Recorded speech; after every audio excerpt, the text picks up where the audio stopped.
Warning. We interrupt this presentation with the following urgent message regarding the stuff. If you see it in stores, call the police.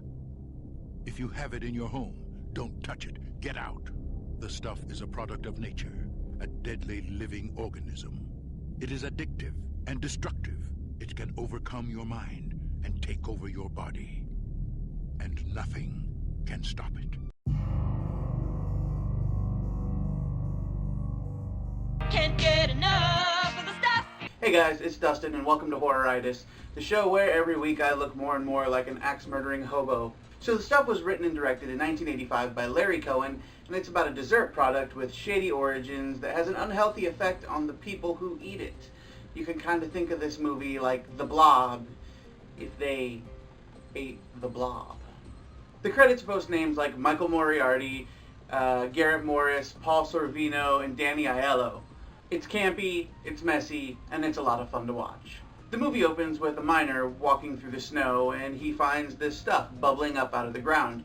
So naturally, he does what any rational adult would do. He eats it.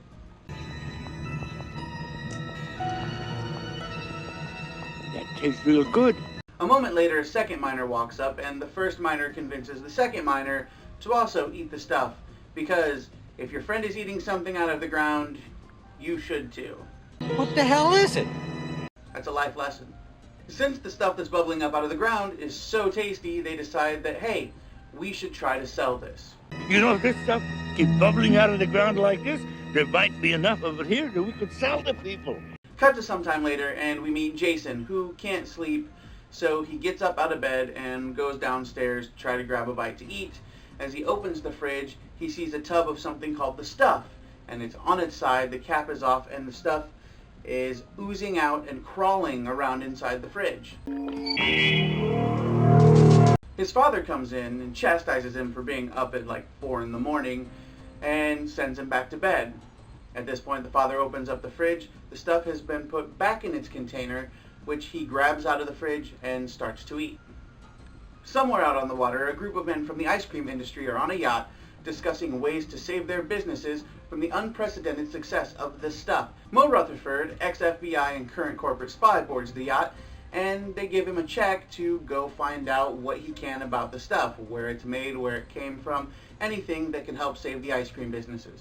But back at Jason's house, and Jason comes down for breakfast, his mother tries to give him some of the stuff.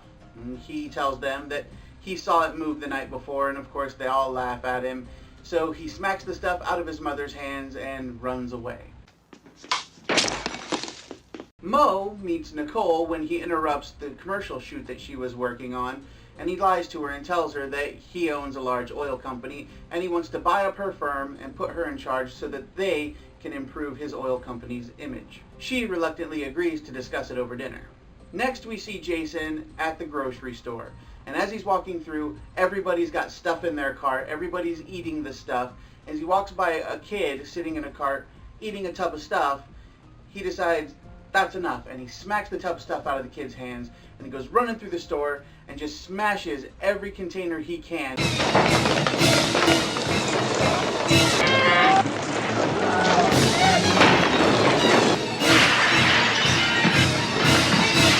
Also, this scene has an uncredited appearance by a very young Eric Bogosian. Mo turns up at the house of Mr. Vickers, who works for the Food and Drug Administration, posing as somebody from Consumer Magazine. He starts to ask Vickers questions about how the stuff got approved and where they did testing, and Vickers and Vickers' dog start to get kind of nervous. I love it. Oh, what, Yeah. you eat the stuff? All the time. I feed it to Ben. Ben has some. You feed the dog? Absolutely. Ben eats it all the time. Right, Ben? Vickers, however, agrees to give Mo copies of his work files from the stuff case. And when he goes to get those, Mo decides he's going to peek around the house a little bit, and he notices that the kitchen is completely stocked full of the stuff. Vickers comes back down with the files. Mo takes them, promises he'll return them, and leaves. Later that night, we see Mo parked outside of The Stuff franchise, where people are lining up at like 2:30 in the morning at the window just to get some more stuff. At the same time, we see Vickers being ripped apart by his dog, presumably because he ran out of the stuff. Oh, Ben! I'll buy more! first see what the stuff can really do after this message. When I was a little girl, I didn't think there was anything that I liked better than ice cream. Now I'm a big girl, and I've decided there's something I like better, much better. It's called the stuff. And believe me, enough is never enough. The 80s in the US were all about consumerism and indulgence, and this movie is pretty much a swipe in that direction.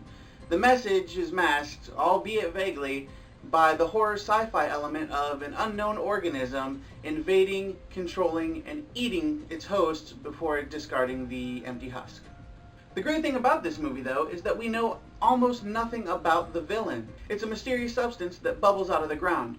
We have no explanation of where it came from, or what caused it, or what it's made of. All we know is that it wants every living thing to ingest it, and I think that's perfect. If this movie had some sort of explanation, if it had been a government experiment, or some sort of alien organism, or something supernatural, it would have made this an entirely different movie, and probably not a better movie. Since we don't know what it is, let's go over the stuff we do know about it. They mine it out of the earth.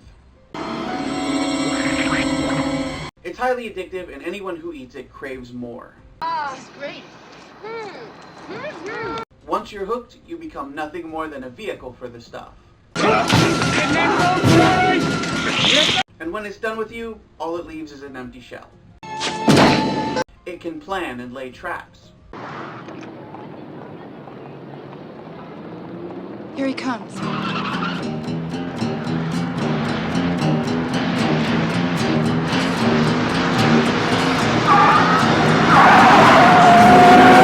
But oddly enough, it can't tell when someone's only pretending to eat it and actually eating shaving cream instead. As a matter of fact, I'll take a whole bunch of it up to my room. That can't be good. Excuse me, sir. I kind of just threw up in your car. I know. There you go. Everybody has to eat shaving cream once in a while. Apparently, it can feel like a real pillow and mattress.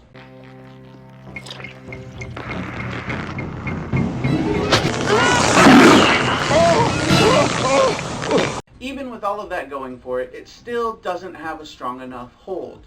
After a couple radio broadcasts explaining to the public that the stuff is dangerous, most people revolt and destroy the stuff and the businesses that sell it. Across the nation, violent action has been taken against the stores and franchises that carry the stuff. Local authorities caution the public to remain calm. But even that's not fully successful. Even though this movie pokes fun at consumerism and consumerist culture, it also shows that where there's demand, somebody will supply it.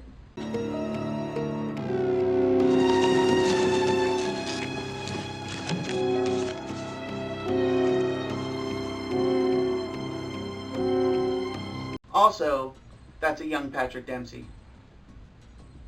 But I think what we really want to know is, what the hell is this stuff made of? Well, during filming, most often it was either Haagen-Dazs ice cream or it was yogurt. In some cases, it was fire extinguisher foam.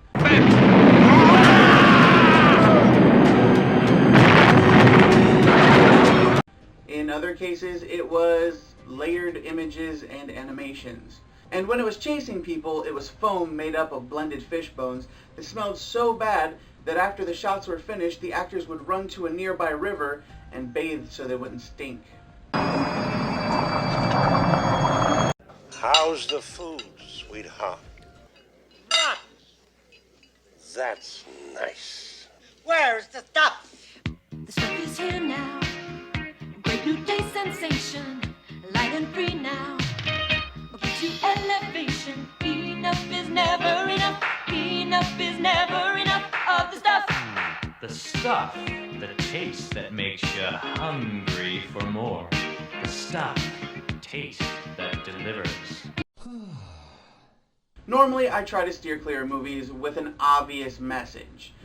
I don't want social commentary. I want to be entertained. But this movie walks the fine line between commentary and parody, and it does it well. In fact, unless you're seriously looking for the message, you're probably going to miss it because you're so wrapped up in the rest of the movie. This movie is seriously fun from start to finish, so if you haven't seen it, you need to go see it. If you've already seen it, go watch it again. And if you want to buy it, click the link below. It'll take you to my website where there's an Amazon link where you can purchase it. And if you like this video, give me a like, and if you want to see more, hit subscribe because I've got more coming. And until next time, thanks for watching. I'm Dustin, and this was Horroritis. You have been warned.